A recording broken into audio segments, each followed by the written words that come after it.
So coloring the mini quilts. There are lots of ways to play with these images. I love to use colored pencils. Any brand of pencil will do. I use a wide range from the $1 a box variety that you can get when it's back to school time up to the $3 a pencil variety. They all work for this. The key is that you need textile medium. This is what's going to seal in the color and make it permanent and washable.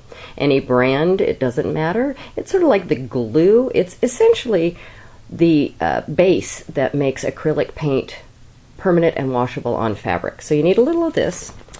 It doesn't take very much, so I'm just going to squeeze out a little glop here. And it dries kind of fast, so you don't want to have an excessive amount out. You'll also want a very fine brush for applying it after you've colored in your section. So I'm just going to start coloring here. Let's go ahead and zoom in just a little bit. Okay. So at this point, you just begin coloring.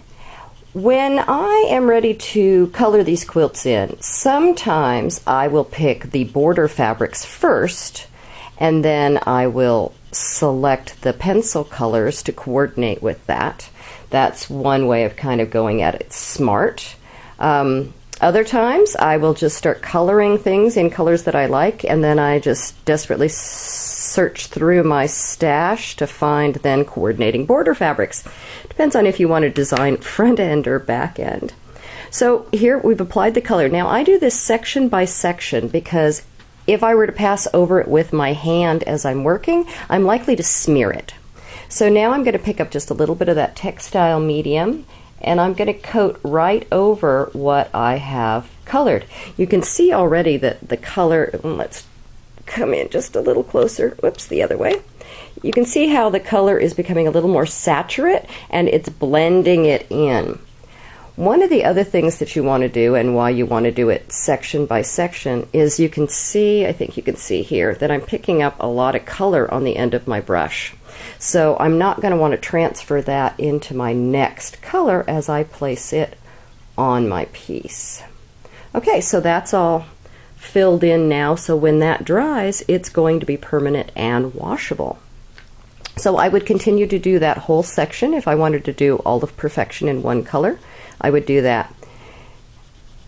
And then I would finish that section before I went on to the next. It's really pretty simple and fun. But when I'm preparing and planning, a lot of times what I'll do is I'll go ahead and let's zoom back out. I'll do a paper version, and that way I can kind of decide how my colors are going to go before I go ahead and do it on fabric. That way I get to make some of my mistakes in a more cost-effective manner. Anyhow, so those are just a couple of ideas for coloring in your mini quilts. I hope you have fun with that, and I'll see you soon. Bye.